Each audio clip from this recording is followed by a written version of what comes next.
আশেক মিলাদুন নবী আসলে নবীর আশেকের কোনো শেষ নাই। সফর মাস আসলে এই যে এভাবে দিবসটুকুন আসে তাদের আশেকের কোনো শেষ নাই। কিন্তু নামাজের বেলায় কাউকে দেখা যাই না। তুমি যতই মিলাদুন নবী আদায় করো ভাই, মিলাদুন নবী এক পাল্লায় রাখো, এক ওয়াক্ত নামাজ আরেক পাল্লায় রাখো, তারপরে ওই মিলাদুন নবী ওই যে কোথাও বয় হবে না, এক ওয়াক্ত নামাজের বয় হবে না। এখন প্রশ্ন হলো তাই বলি কি আমরা মিলাদুন নবী করব না?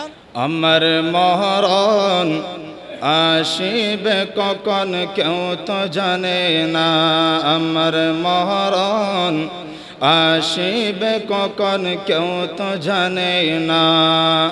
ডানে বামে মাটি আমার মাটির বিছানা, ডানে বামে মাটি আমার মাটির বিছানা।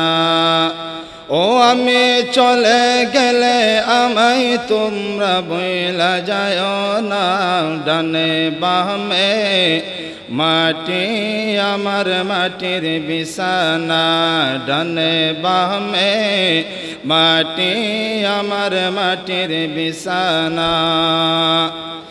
এই দুনিয়ায় চিরজীবন থাকার জায়গা না,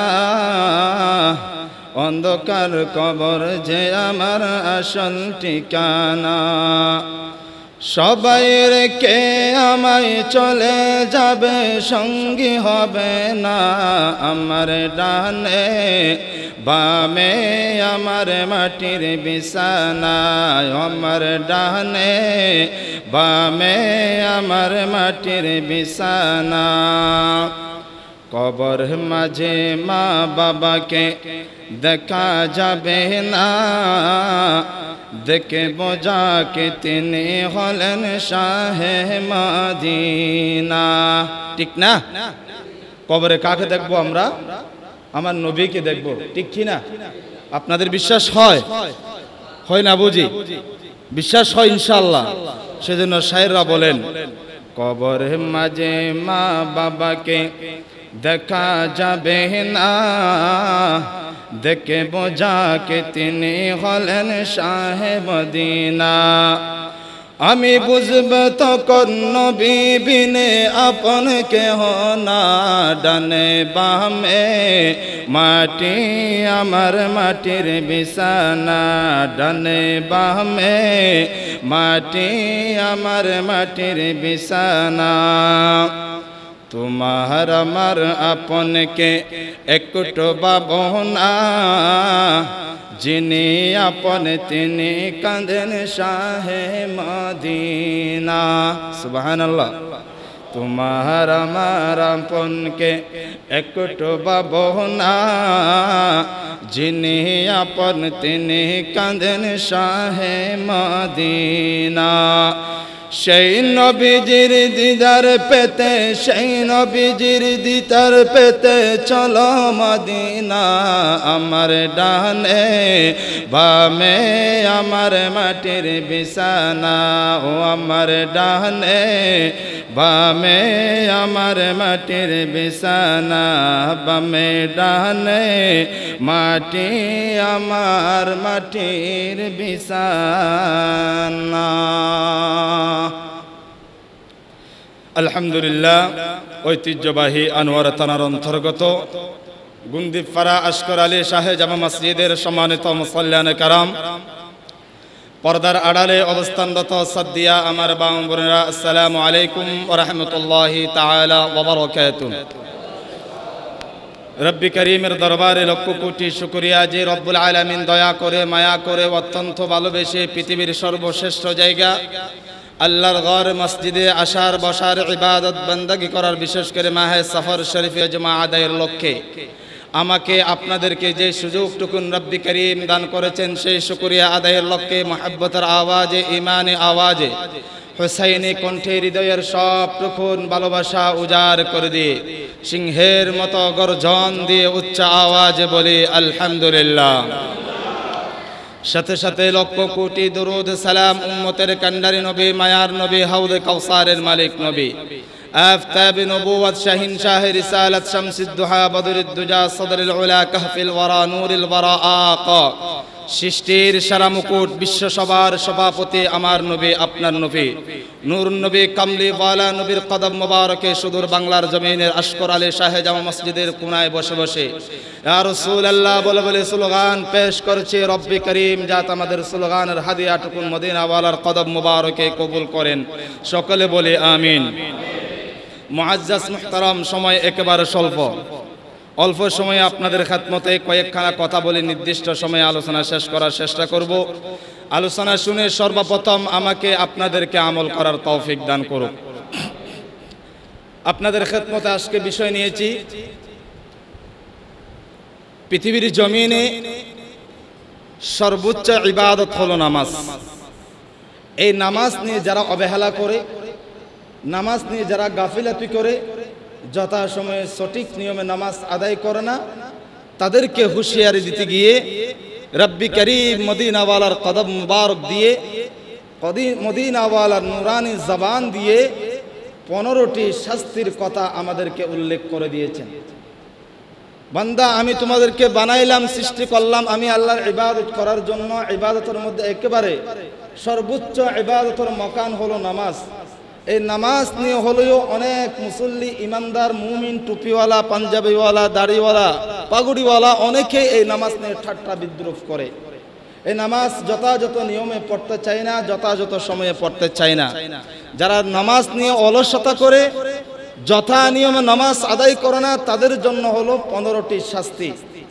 আল্লাহ সুবহানাহু ওয়া তাআলা আমাদেরকে এই 15টি শাস্তির আলোচনা শুনে আমাকে আপনাদেরকে বাস্তব জীবনে আমল করার তৌফিক দান করুক, আমিন। সম্মানিত হাজিরিন, আর কথা না বাড়াই আমরা সরাসরি কালামে মাজিদে ঢুকে যাই। আল্লাহ রাব্বুল আলামিন যে 15টি শাস্তি দিবেন, এই 15টি শাস্তির মধ্যে 6টি শাস্তি হলো পৃথিবীর জমিনে আল্লাহ দিবেন বান্দাদেরকে যারা নামাজ পড়ে না, আর 9টি শাস্তি দিবেন কিয়ামতের ময়দানে, আখিরাতের জগতে। এই যে রূহ নামক শরীর থেকে যখন রূহ নিয়ামত যখন চলে যাবে, তখন থেকে আমাদের মঞ্জিলে মকসিদ শুরু হবে। একেবারে প্রথম মঞ্জিল, প্রথম স্টেশন হলো কবর। এই কবর থেকে এই শাস্তিটুকুন শুরু হবে। শুরু হতে হতে যেতে যেতে দাপে দাপে দাপে দাপে প্রায় 9টি শাস্তি পর্যন্ত একজন আল্লাহর বান্দা যারা নামাজ নিয়ে অবহেলা করেছে তাদেরকে ভোগ করতে হবে। এখন আমরা প্রথমে শুনবো যে দুনিয়ার জগতে 6টি শাস্তি যে আল্লাহ দিবেন এই সম্পর্কে আমরা জানবো। 1 নম্বর যে শাস্তি আল্লাহ আমাদেরকে দান করবেন সেটা হলো রিজিক থেকে বরকত আল্লাহ উঠাই নেবেন। কি নেবেন? আপনি কোটি টাকা আয় করেন, তারপরেও আপনার রিজিকে বরকত থাকবে না। অভাব আর অভাব, অভাব আর অভাব। সংসারে যান তাও অভাব, বাহিরে যান তাও অভাব, বন্ধু বান্ধবের সাথে আড্ডায় যান তাও অভাব। অভাব ছাড়া তার কোনো দিন কাটে না, জীবন কাটে না, সময় কাটে না। এই যে রব্বি করিম বলেন 1 নম্বর শাস্তি তারাই পাবে যারা নামাজ পড়ে না, নামাজ নিয়ে অলসতা করে। তাদের জন্য প্রথম শাস্তি হলো তারা যদি লক্ষ টাকা আয় করে, তারপরেও আমি আল্লাহ তাদের বরকতকৃত রিজিক থেকে আমি আল্লাহ বরকত উঠাই নেব। নাউজুবিল্লাহ। এটাই হলো 1 নম্বর শাস্তি। এই শাস্তি সম্পর্কে আল্লাহ কালামে মাজিদে কি বলে আমরা শুনবো। সূরা আত-তাহা শরীফের 126 নম্বর আয়াতে কত সুন্দর করে আল্লাহ জগৎকে জানিয়ে দিচ্ছেন, وَمَنْ أَعْرَضَ عَنْ ذِكْرِي فَإِنَّ لَهُ مَعِيشَةً ضَنْكًا। রব্বুল আলামিন বলেন, ওয়ামান আ'রাদা আন যিকরি, যে ব্যক্তি আমার স্মরণ থেকে, আমার ইবাদত থেকে দূরে থাকবে, বিমুখ হয়ে থাকবে, ফাইন্না লাহু মাঈশাতান দানকা। রব্বুল আলামিন বলেন তার জীবনে যত নিয়ামত আসুক না কেন, যত টাকা আয় করুক না কেন, তার পক্ষ থেকে তার জীবন থেকে কষ্টটুকুন দূরে যাবে না। আল্লাহু আকবার বলি। আল্লাহ রব্বুল আলামিন বলেন, ও বান্দা, যারা আমার নামাজ থেকে দূরে থাকবে, আমি আল্লাহকে স্মরণ করা থেকে দূরে থাকবে, তারা যত টাকাই করুক না কেন, তারপরেও তার রিজিকের মধ্যে বরকত থাকবে না। কষ্ট আর কষ্ট, কষ্ট আর কষ্ট থাকবে।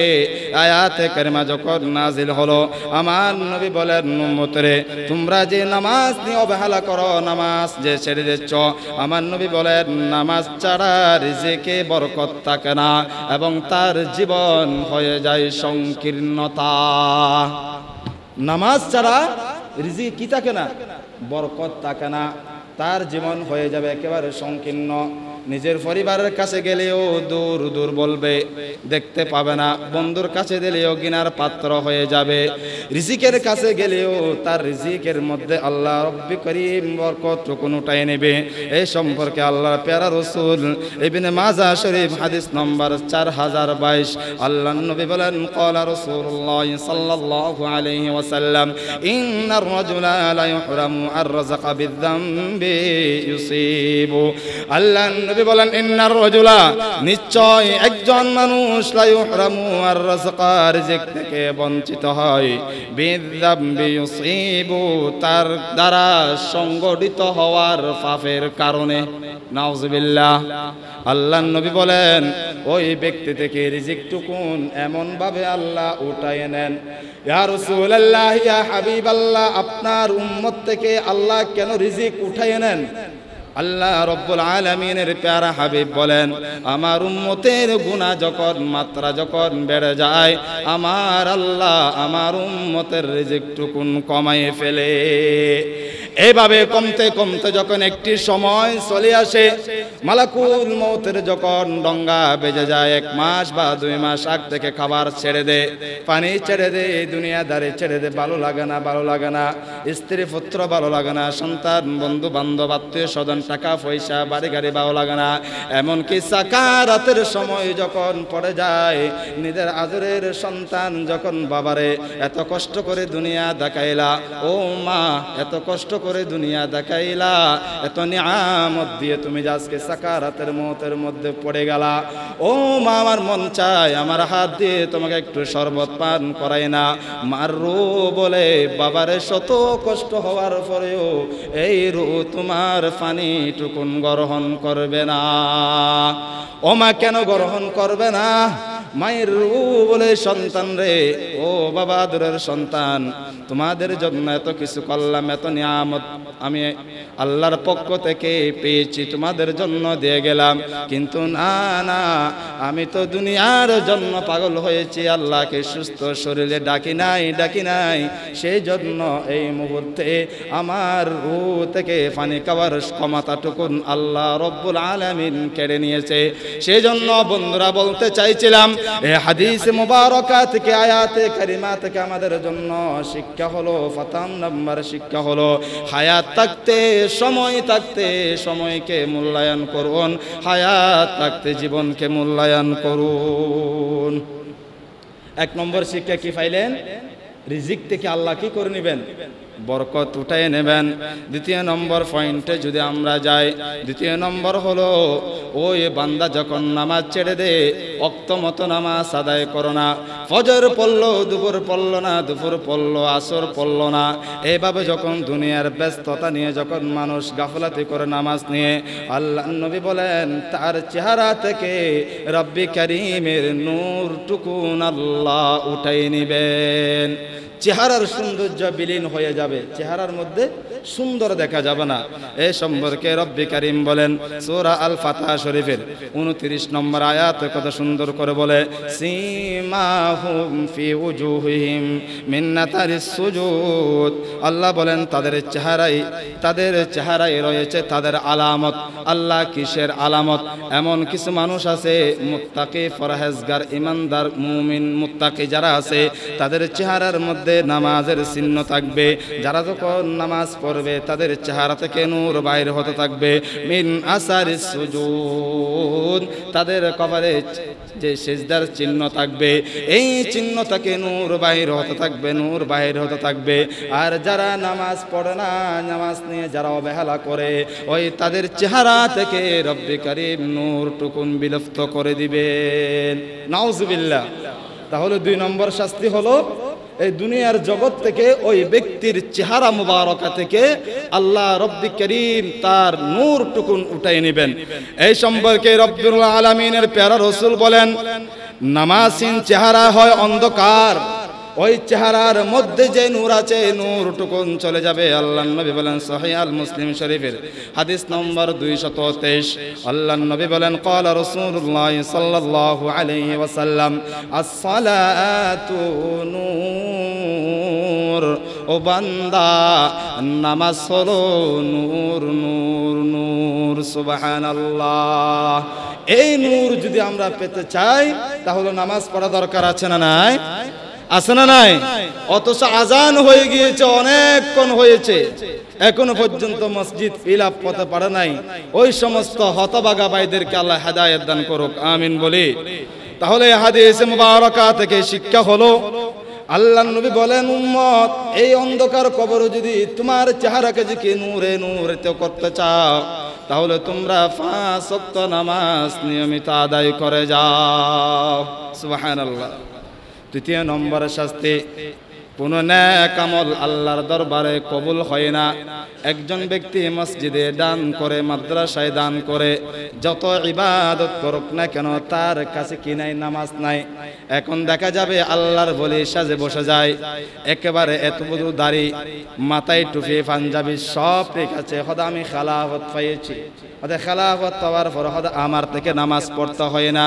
আরে বন্ধু, সর্বপ্রথম তোমার যদি ওলি বনতে মন চায় তোমার থেকে নামাজ ঠিক রাখতে হবে। এরকম কিছু নামদারি বন্ডদের কারণে হাকিকতান আল্লাহর ওলিদের বদনাম হচ্ছে, ঠিক কিনা? এখন সত্যিকারের আল্লাহর ওলিদের বিরুদ্ধে কথা বলছে এরকম মানুষ আছে না নাই? আমরা খারাপের জন্য ভালোকে ইন্ডিকেট করতে পারি না। সেজন্য বন্ধু, আল্লাহর প্রেমিক যদি বনতে চায় সর্বপ্রথম ইবাদতের মধ্যে সর্বোত্তম রাখতে হবে নামাজ। এই নামাজ নিয়ে আমাদের চলতে হবে। সেজন্য আমার আল্লাহ বলেন, নেক আমল কখনো কবুল হবে না, যে কোনো আমল কবুল হবে না যতক্ষণ তোমার নামাজ ঠিক নাই, ততক্ষণ তোমার ইবাদত আল্লাহর দরবারে কবুল হবে না। সেই সম্পর্কে সূরা আল মুদ্দাসসির শরীফের 42 বা 43 নম্বর আয়াতে কত চমৎকার ভাষায় রব্বি কারীম বলেন, মা সালাকাকুম ফি সাকার ক্বালু লাম নাকু মিনাল মুসাল্লিন। কিয়ামতের ময়দানে যখন জাহান্নামীদেরকে জাহান্নামের মধ্যে নিক্ষেপ করা হবে, তাদেরকে যখন প্রশ্ন করা হবে, তোমাদের এই অবস্থা কেন? তোমরা তো পৃথিবীর জমিন মুখের বাবা ছিলা, নামাজ পড়তা, 5 ওয়াক্ত নামাজ পড়তা, দান সদকা করছ, হজ করছ, মানুষের সেবা যত্ন করছ, তোমাদের আজকে এই অবস্থা কেন? তোমরা কেন জাহান্নামে? তারা বলবে, ক্বালু লাম নাকু মিনাল মুসাল্লিন, আমরা 1 ওয়াক্ত পড়তাম আর 1 ওয়াক্ত পড়তাম না, একদিন পড়তাম আর একদিন পড়তাম না। কিছু কিছু মানুষ আছে সাপ্তাহিক মুসল্লি, তারা সপ্তাহে জুমার নামাজ আদায় করে, আর কিছু মুসল্লি আছে বাৎসরিক মুসল্লিদের জামাত আদায় করে। এরকম আছে না নাই? সমাজ আছে না নাই? ও বন্ধু, তাদেরকে যখন কিয়ামতের ময়দানে জাহান্নামে নিক্ষেপ করা হবে, তাদেরকে যখন প্রশ্ন করা হবে, ও ভাই তোমাদের স্থানে কেন? তাদের পক্ষ থেকে আওয়াজ আসবে, ক্বালু লাম নাকু মিনাল মুসাল্লিন, ও আল্লাহর ফেরেশতা, আমরা পৃথিবীর জমিনে যথাযথ নিয়মে নামাজ আদায় করি নাই বিদায় আজকে আমাদের স্টেশন হলো জাহান্নাম। নাউজুবিল্লাহ। তাহলে আল্লাহ বলেন, তৃতীয় নম্বর শাস্তির ক্ষেত্রে কোন নেক আমল কবুল হবে না যতক্ষণ তার নামাজ ঠিক থাকবে না। এই সম্পর্কে আল্লাহর প্যারা রাসূল কেমন বলেন হাদিসে মুবারাকা আমরা জানবো, নামাজ না থাকলে অন্যান্য কোন আমল ইবাদত কবুল হয় না, এমনকি ঈমান পড়ে যায় হুমকির মুখে। নামাজ না পড়তে শয়তান এমনভাবে তার ঈমানের মধ্যে, তার আকলের মধ্যে এমনভাবে ধোঁকা দিতে থাকে, আজকে পড়ো নাই ভাই কোনো অসুবিধা নাই, কালকে পড়ো নাই কোনো অসুবিধা নাই, জুমার নামাজ পড়ে তওবা করণীয়, জুমার নামাজে পড়েন নাই ভাই কোনো অসুবিধা নাই, মিলাদুন নবীর মাস আসলে একটা মাহফিল আদায় করলে নামাজ হয়ে যাবে, না তখনও করিও না। একেবারে যখন বৃদ্ধ বয়সে চলে যাবা, দুনিয়াদারি সব বাদ দিয়ে মসজিদের কোনায় বসে বসে শুধু সুবহানাল্লাহ পড়তে থাকবা, তখন আমার আল্লাহ গুনাহ মাফ করে দিবে। ও বন্ধু, জানা গুনাহ মাফ নাই, অজানা গুনাহ মাফ আছে। তোমার কাছে মেসেজ এসেছে নামাজ পড়ো, নামাজ পড়ো, নামাজ পড়ো, নামাজ না পড়লে তোমার এই ক্ষতি হবে। তুমি শোনার পরেও, জানার পরেও, বোঝার পরেও নামাজ যেহেতু আদায় করো নাই, ওই দিন কিয়ামতের ময়দানে তোমার আমার স্থান হবে জাহান্নামে। নাউজুবিল্লাহ। সেজন্য আল্লাহর নবী বলেন, যারা নামাজ পড়ে, যারা নামাজ পড়ে না, তাদের সম্পর্কে তিরমিজি শরীফের বর্ণনায় হাদিস নম্বর 2621 আল্লাহর নবী বলেন, ক্বালা রাসূলুল্লাহ সাল্লাল্লাহু আলাইহি ওয়াসাল্লাম, মান তারাকা আস-সালাতা ফাকাদ কাফারা। মান সালাতা সালাতা মান তারাকা সালাতা ফাকাদ কাফারা, যে ব্যক্তি নামাজ ত্যাগ করে ফাকাদ কাফারা, সে ইসলামকে অস্বীকার করলো। নাউজুবিল্লাহ। যারা নামাজ পড়ে না তারা কুফরিকে কি করলো? স্বীকার করে নামাজকে ইসলামকে ত্যাগ করে কুফরিকে বন্ধু বানাইলো। এই তাদেরকে আল্লাহ রব্বুল কারীম এমন ভাবে হুঁশিয়ার দিয়েছেন, বান্দা তোমরা যদি আমি আল্লাহর কাছে মুমিন বনতে চাও, ইমানদার যদি বনতে চাও, জান্নাত নামক নিয়ামত যদি পেতে চাও, তোমরা যথাযথভাবে তোমরা কি করো? নামাজ আদায় করো। আর যদি নামাজ আদায় না করো তাহলে তোমার থেকে এই শাস্তিটুকুন দুনিয়ার জগতে ভোগ করতে হবে। সুষস্থ নম্বর শাস্তি, যে কোনো দোয়া আল্লাহর দরবারে কবুল হবে না। এখন প্রশ্ন, কাদের দোয়া আল্লাহর দরবারে কবুল হয়? আল্লাহ সূরা বলেন, সূরা আল মাইদা শরীফের 27 নম্বর আয়াতে আল্লাহ বলেন, ইন্নামা ইয়াতাকাব্বালুল্লাহু মিনাল মুত্তাকিন, যারা মুত্তাকি ফরহেজগার ইমানদার তাদের দোয়া আল্লাহর দরবারে কবুল হয়। এখন যদি আপনি আমি যদি মুত্তাকি বনতে চাই, ইমানদার যদি মুমিন বনতে চাই, নামাজ পড়া দরকার আছে না নাই? নামাজ পড়া দরকার আছে না নাই? এখন অনেক মুসল্লি আছে, জুমাবার দেখবেন অনেক মুসল্লি, কিন্তু ফজরের নামাজের মধ্যে এক কাতারও পাওয়া যায় না।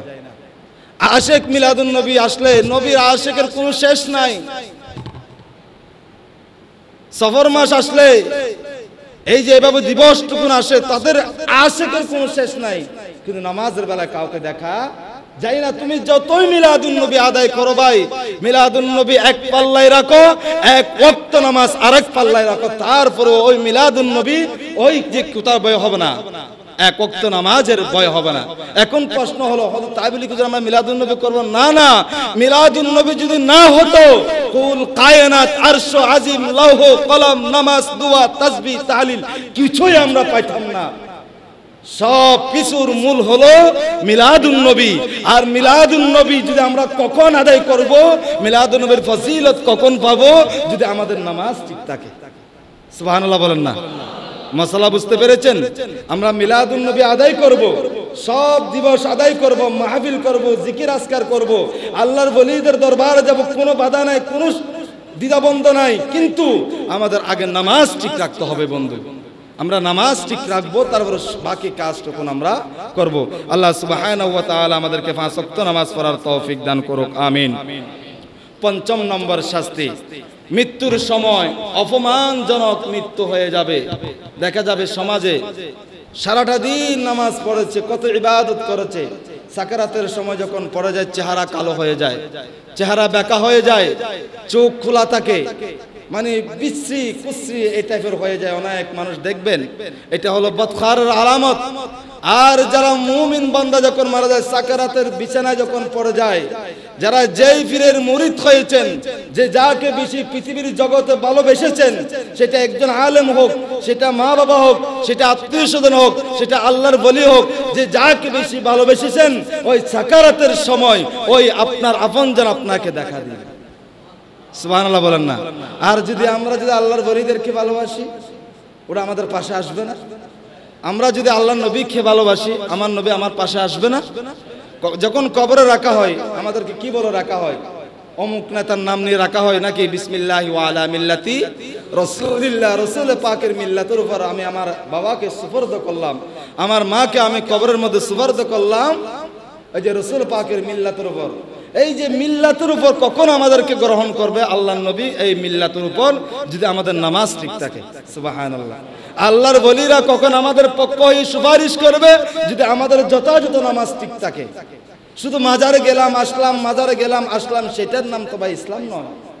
মাজারে যান, কোনো বাধা নাই, কিন্তু আগে নামাজটা ঠিক রাখেন। এটাই হলো 5 নম্বর শাস্তি। অপমানজনক মৃত্যু হবে এই যে সাকারাতে যখন আমরা পড়ে যাব, এটাই দুনিয়ার 5 নম্বর শাস্তি। আর 6 নম্বর শাস্তি হলো, দুনিয়াতে এত বিপদ আপদের মধ্যে আমরা পড়ে যাব, এত কিছু করি, তারপরেও বিপদ যায় না।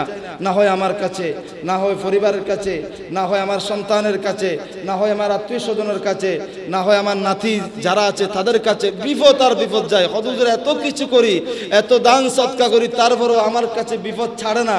বুঝতে হবে আপনার আমার পক্ষ থেকে কোনো না কোনো বিপদ হচ্ছে। এই যে অপরাধের যেহেতু মাত্রা বেড়ে যাচ্ছে, সেজন্য আল্লাহ বিপদ দিয়ে আল্লাহর মুমিন বান্দাদেরকে বাঁচানোর জন্য গুনাহ মাফ করে দেওয়ার জন্য একটা পন্থা, একটা রাস্তা আল্লাহ বাহির করেন। সুবহানাল্লাহ। সেজন্য 6 নম্বর শাস্তি হলো যারা নামাজ পড়ে না পৃথিবীর জমিনে, তাদেরকে আল্লাহ এমন শাস্তি দিবেন, তারা যতই নিয়ামত ভোগ করুক না কেন বিপদ তাদেরকে ছাড়বে না। এই বিপদ থেকে যদি আমরা বাঁচতে চাই, আমাদের যথাযথভাবে নামাজ আদায় করতে হবে। এখন আসুন, এই যে আমরা 6টি শাস্তির কথা পৃথিবীর জমিনে পাবো, সময় স্বল্পতার কারণে একেবারে আমি শর্টকাট নিয়ে আমি পয়েন্টগুলো আপনাদেরকে বলছি। এখন আসুন, কিয়ামতের ময়দানে যে আমরা যে এই পৃথিবীর জগৎ শেষ করে যে গত জুমার তার আগের জুমায় আমি মুনাজাতে বলেছিলাম, জানি না কার জীবনের শেষ মুনাজাত হয়ে যায়, জানি না কার জীবনের শেষ নামাজ হয়ে যায়। এটা বলতে নাই বলতে একজন মুরব্বী আপনাদের কারো ভাই, কারো বন্ধু, কারো চাচা, কারো মামা, কারো বাবা এরকম হতেও পারে একজন মুরব্বী, অথচ উনি আমার সাথে সাক্ষাৎ করেছেন, মুলাকাত করেছেন, মুআনাকা করেছেন, দোয়াও চাইছেন, অথচ সেই ব্যক্তি আজকে অন্ধকার কবরে। বাইরে আপনাদেরকে বলবো, সময় থাকতে আমরা সময়কে মূল্যায়ন করি। উনি যে চলে গেল কবরে, এই কবর থেকে আর আসার কি নাই, ক্ষমতা নাই, সুযোগ নাই। সুযোগ থাকতে আমাদের নিজেকে পরিবর্তন করতে হবে। যা গুনাহ হয়েছে, যা নামাজ ছুটে গিয়েছে, এটার জন্য আল্লাহর কাছে বেশি বেশি তওবার হার বাড়াই দিতে হবে। এইভাবে যখন তওবার হার বাড়াই নিজেকে নিজে ছোট মনে করতে হবে যে আল্লাহ আমার এটাই জীবনের শেষ নামাজ। এইভাবে যখন আমি আপনি নামাজ আদায় করব, দেখবেন আপনার নামাজের মধ্যে খুশু চলে আসবে। সুবহানাল্লাহ।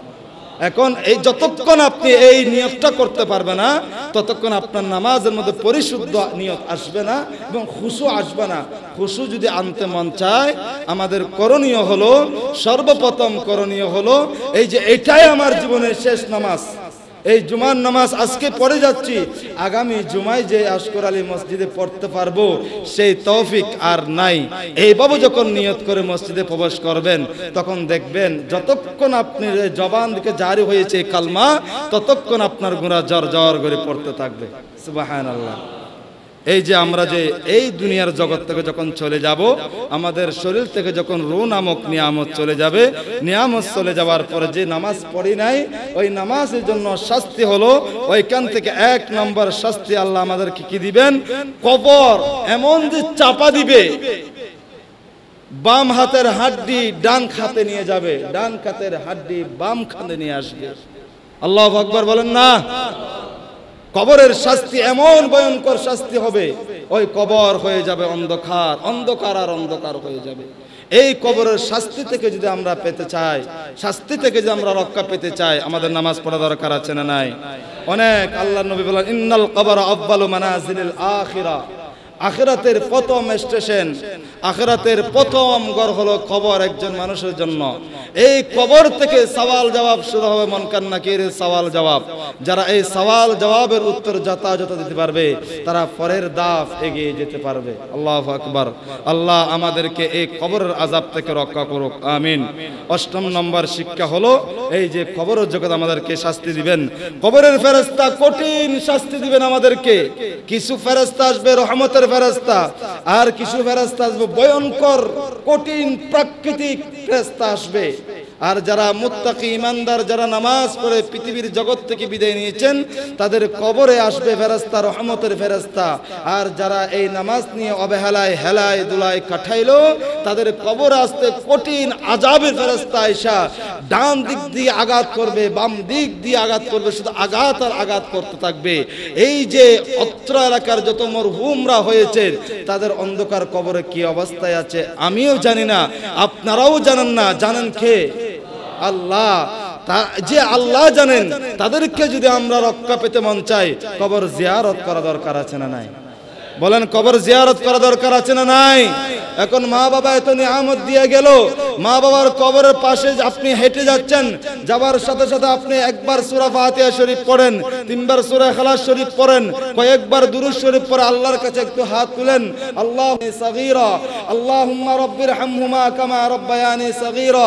আল্লাহ রে, আমার জনম দুঃখিনী মা তো অন্ধকার কবরে আছেন, আমার জনম দরদি বাবা তো অন্ধকার কবরে আছেন, কিছুই তো করতে পারছি না মওলা করিম, তোমার পবিত্র কালামে মজিদ থেকে আল্লাহ সূরা ইখলাস শরীফ পড়েছি, সূরা আল ফাতিহা শরীফ পড়েছি, আল্লাহ এটার উসিলায় আমার মা বাবার গুনাহ ক্ষমা করে দাও। আর এটাও যদি করতে যাই, তখন কিছু কিছু মোল্লারা বলে কবর জিয়ারত করা জায়েজ না। এখন কি মোল্লার ফতোয়া শুনবেন নাকি মা বাবাকে রক্ষা করবেন? বলেন, কাকে রক্ষা করবেন? এখন কি দলিলের কাছে যাবেন নাকি দলিল ছাড়া মা বাবার জন্য দোয়া করবেন? আল্লাহ আমাদেরকে মা বাবার জন্য দোয়া করার তৌফিক দান করুক, আমিন। তাহলে 8 নম্বর শাস্তি কি দিবে? আযাবের ফেরেশতা কবরের মধ্যে চলে আসবে। এই আযাবের ফেরেশতা থেকে যদি আমরা রক্ষা পেতে চাই, এই যে মা গেল বাবা গেল, তারা তার ফিরে তো আসবে না, তাদের জীবন অনেক ভালো গিয়েছে, কিন্তু আমি আপনি কিভাবে যাব একটু চিন্তা করেন। এমন কি বিশ্বাস হতে পারে আমার এই দেহের মধ্যে সাদা কাপড় পরার মতো তৌফিক নাও থাকতে পারে? এই যে বিমান দুর্ঘটনায় মারা গেল, তাদের কি শরীর পেয়েছে?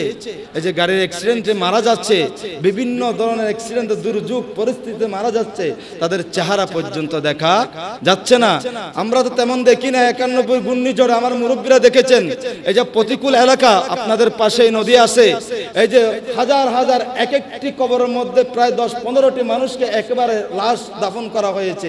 বিশেষ করে আমার প্রথম কথা, যারা মুরব্বীরা আছেন তাদের স্মরণ আছে, ওই যে তাদের লাশটা পর্যন্ত আমরা দেখার সুযোগ হয় নাই। অন্তত পক্ষে যে স্বজ্ঞানে মৃত্যুবরণ করে সাদা কাপড় পরার সুযোগটা যাতে আমরা পাই, আল্লাহর কাছে সবসময় সেই দোয়া করতে হবে। আল্লাহ আমাদেরকে কবুল করুক, আমিন। 9 নম্বর শাস্তি, কিয়ামতের ময়দান যখন কায়েম হবে, যখন বিচার কার্যকলাপ শুরু হবে, ওই দিন যারা নামাজ যথাযথভাবে আদায় করবে তাদের আমল নামা হয়ে যাবে ডান হাতে পেয়ে যাবে, আর যাদের নামাজ ঠিক থাকবে না তাদের আমল নামা যাবে বাম হাতে। নাউজুবিল্লাহ। যাদের আমল নামা বাম হাতে যাবে তারা চিরস্থায়ীভাবে জাহান্নামে, আর যারা জাহান্নামে যাবে জাহান্নাম থেকে বাইরে হওয়ার কোনো সুযোগ নাই, আর যারা জান্নাতে যাবে জান্নাত থেকে বাইরে হওয়ার সুযোগ নাই। সেজন্য ভাইরা বলতে চাইছিলাম, এই যে কিয়ামতের ময়দানে ডান হাতে আমল নামা পাওয়ার প্রথম উদ্দেশ্য, প্রথম সবক কি? নামাজ। এই নামাজ যাদের ঠিক থাকবে, কিয়ামতের ময়দানে আমরা আমল নামা কোথায় পাবো? ডান হাতে পাবো। আর যাদের নামাজ ঠিক নাই তাদের আমল নামা কোথায় যাবে? বাম হাতে। আর আল্লাহ সুবহানাহু ওয়া তাআলা আমাদেরকে ডান হাতে আমল নামা পাওয়ার তৌফিক দান করুক, আমিন। হাদিসের আবারত পড়ছি না, সময় একেবারে স্বল্প, সেই জন্য আসুন আবার 10 নম্বর আমরা পয়েন্টে যাই, যে শাস্তি আল্লাহ দিবেন আমাদেরকে। হিসাব হবে কঠিন আর কঠিন। কিয়ামতের ময়দানে যখন মিজানের পাল্লায় দেওয়া হবে, হিসাবান ইয়াসীরা, আল্লাহ বলেছেন হিসাব একেবারে সহজ হবে। কাদের জন্য সহজ হবে? যারা মুমিন, যারা নামাজি, তাদের জন্য হিসাব হবে সহজ। আর যারা হিসাবান শাদীদা, আর যারা নামাজ পড়ে নাই তাদের হিসাব হবে কঠিন আর কঠিন। কিয়ামতের ময়দানে শাস্তি ভোগ করতেই হবে। এই শাস্তি থেকে কেউ পলায়ন করার সুযোগ নাই। একজন বান্দাকে যখন শাস্তি প্রদান করা হবে, ওই বান্দা আল্লাহর কাছে পেশ করবে, আয় রব্বি করিম, আমরা তো দুনিয়ার জগতে নামাজ পড়েছিলাম, ইবাদত করেছিলাম, আল্লাহ আমাদেরকে কেন এত শাস্তি দিচ্ছেন, এত কঠিন শাস্তি হচ্ছে? এই কথা যখন আল্লাহর বান্দা আল্লাহর পাশে প্রশ্ন করবে, আল্লাহর সাথে সাথে ফেরেশতাদেরকে বলবে, ও ফেরেশতা, তোমরা যে কিরামান কাতিবিন ইয়ালামুনা মা তাফআলুন, পৃথিবীর জমিনে যে আমার বান্দাদের আমলনামা লিপিবদ্ধ করেছো, ওই লিপিবদ্ধটুকুন তোমরা কিয়ামতের ময়দানে ওপেন করে দাও। ওপেন করতে করতে একটি নয়, দুটি নয়, 120টি আমাদের বালাম কথা আল্লাহ ওপেন করে দিবেন। কয়টি? 120টি বালাম কথা ওপেন করে দিবেন। ও ভাই, বাঁচার কোনো সুযোগ নাই। ওই দিন প্রশ্নের উত্তর যদি না দিতে পারি, আমাদের হিসাব যদি যথাযথভাবে আল্লাহর কাছে দিতে না পারি, আমার আপনার ঠিকানা হয়ে যাবে জাহান্নামে। নাউজুবিল্লাহ। তাহলে 10 নম্বর শাস্তি কি? কিয়ামতের ময়দানে কঠিন শাস্তি আল্লাহ আমাদেরকে দান করবেন। 11 নম্বর আসেন আবার 11 নম্বর শাস্তি আল্লাহ কি দিবেন? হিসাব নিকাশ সব শেষ, কোনোমতেই আল্লাহর নবীর উসিলা দিয়ে বেঁচে গেলাম। বেঁচে যাবার যখন আমরা ফুল সিরাতের রাস্তায় যাব, ওই ফুল সিরাতের রাস্তার ডানে থাকবে জান্নাত আর বামে থাকবে জাহান্নাম। ওই ফুল সিরাতে যখন আমরা পদার্পণ করব, আমাদের ওই পা আর চলবে না। পা যখন চলবে না, আমরা যখন আঘাত পাবো, আঘাত পাওয়ার পরে জান্নাতের দিকে পড়ে যাব না, যাব কোথায়? জাহান্নামের দিকে পড়ে যাবে। যাদের নামাজ ঠিক থাকবে না, ওই তারা জাহান্নামের তলদেশে চলে যাবে। নাউজুবিল্লাহ। এই হলো 11 নম্বর শাস্তি কিয়ামতের ময়দানে আল্লাহ দিবেন। আর 12 নম্বর শাস্তি হলো পিপাসা মেটানোর জন্য হাউজে কাউসারের পানি পাবে না। ওই যে মুসলিম শরীফের বর্ণনায় হযরত আনাস থেকে বর্ণিত হাদিস বলেছিলাম পূর্বের আলোচনায়, আপনারা শুনেছেন। ওই যে হাউজে কাউসারের পানি নিয়ে আল্লাহর নবী নবুয়তের হাতে দাঁড়িয়ে থাকবে উম্মতদেরকে পানি পান করানোর জন্য। যারা নামাজ নিয়ে অলসতা করে, নামাজ ত্যাগ করে, নামাজ যথাযথ নামাজ পড়ে না, ওই দিন আল্লাহর প্যারা রাসূলের নূরানি হাত মুবারক থেকে হাউজে কাউসারের পানি পান করার সুযোগ থাকবে না। নাউজুবিল্লাহ বলি। এই যে হাউজে কাউসার, কি হাউজে কাউসার এমন একটি নদী, এই নদী অন্যান্য নবীদেরকে আল্লাহ দান করে নাই। আল্লাহ যে আল্লাহর প্যারা রাসূলকে স্পেশাল যে 6টি দিন দান করেছেন, তার মধ্যে অন্যতম হলো হাউজে কাউসার। সুবহানাল্লাহ। যেই নহর একবার পানি পান করলে আবাদুল আবাদ আর পানির পিপাসা তো রাখবে না। আর যদি আমরা সেই হাউজে কাউসারের পানি যদি পান করতে চাই, আমাদের নামাজ পড়া দরকার আছে না নাই? তাহলে 11 নম্বর শাস্তি আমরা কি পাইলাম? যারা নামাজ পড়ে না, নামাজ নিয়ে অলসতা করে, নামাজ নিয়ে বেহায়াপনা করে, নামাজ নিয়ে দুনিয়ার ব্যস্ততা দেখায়, সাংসারিক ব্যস্ততা দেখায়, পারিবারিক ব্যস্ততা দেখায়, তারা কিয়ামতের ময়দানে হাউজে কাউসার নামক নিয়ামত থেকে পানি বুক করতে পারবে না। 13 নম্বর শিক্ষায় যদি আমরা যাই, আল্লাহর প্যারা রাসূল বলেন, উম্মত ভালোভাবে শুনো, তোমরা যাই ইবাদত করো না কেন, আমি রাসূল তোমাদের পক্ষ হয়ে যতক্ষণ সুপারিশ করব না, ততক্ষণ আমার আল্লাহ তোমাদেরকে জান্নাত নামক নিয়ামত তোমরা পাবে না। সুবহানাল্লাহ। সেই জন্য আল্লাহর নবী বলেন, যারা নামাজ পড়ে না, যথাযথ নামাজকে মূল্যায়ন করে না, তারা আমি রাসূল নবুয়তের জবানে ঘোষণা করে গেলাম, কিয়ামতের ময়দানে আমির মুস্তাফার সুপারিশ তাদের পক্ষে আল্লাহ কবুল করবেন না। নাউজুবিল্লাহ বলি। তারা আল্লাহর নবীর সুপারিশ পাবে না যারা নামাজ পড়ে না। এখন আসুন 14 নম্বর শাস্তি যে আল্লাহ দান করবেন, কিয়ামতের ময়দানে লাঞ্ছনার শিকার হবে। অমুক ভাইকে দেখা যাবে, এই যে আশকর আলী মসজিদের মুসল্লি, উনি তো 5 ওয়াক্ত নামাজ পড়েছিলেন। অফর ভাই যখন দেখবে, হায়রে দাদা আপনি তো নামাজ পড়েছেন, আপনার এত অবস্থা কেন? তখন বলবে, এই যে আসমান থেকে গায়বী আওয়াজ আসবে, উনি নামাজ পড়েছেন ফাওয়াইলুল লিল মুসাল্লিন, ফাওয়াইলুল লিল মুসাল্লিন, মানুষকে দেখানোর জন্য। মানুষ যাতে তাকে নামাজি বলে, দান করেছেন মানুষ যাতে তাকে দানবীর বলে, হজ করেছেন মানুষ যাতে তাকে হাজী সাহেব বলে, এলাকায় কোন একটি গরিব মিসকিনদেরকে দান করেছেন মানুষ যা তাকে দানবীর বলে, এভাবে উপাধি নেওয়ার জন্য তিনি দান করেছেন। প্রকৃতপক্ষে হাকিকতান আল্লাহ এবং আল্লাহর রাসূলকে খুশি করার জন্য এই নামাজ তারা পড়ে নাই। এরকম ভদ্র মুখোশধারী মুসলমান অত্র সমাজে অনেক পাবেন, আছে না নাই? আল্লাহ সেই সমস্ত মুখোশধারী মুসলমান থেকে আমাদেরকে হেফাজত করুক। তাহলে 14 নম্বর শাস্তি কি পাবো কিয়ামতের ময়দানে? লাঞ্ছনার শিকার। এইদিকে গেলেও লাঞ্ছনা, ওইদিকে গেলেও লাঞ্ছনা, লাঞ্ছনা আর লাঞ্ছনা, এখানে তো পাবোই পাবো। সর্বশেষ খালিদিনা ফিহা আবাদা, আবাদুল আবাদ, ওই জাহান্নামের তলদেশে আমার আপনার থাকতে হবে। নাউজুবিল্লাহ বলি। 15 নম্বর শাস্তি, জাহান্নাম তো দিবে। আল্লাহর নবী বলেন, যদি আমার কোনো গুনাহগার উম্মত যদি কোনো কারণে ওয়াকারে জাহান্নামে যদি পড়ে যায়, যদি আমি মুস্তাফার প্রেম যদি অন্তরে থাকে, আমি রাসূল ঘোষণা দিলাম তাকে শাস্তি ভোগ করার পরে ওই জাহান্নাম থেকে আমি রাসূল তাকে রক্ষা করব, জান্নাতের মেহমান করব।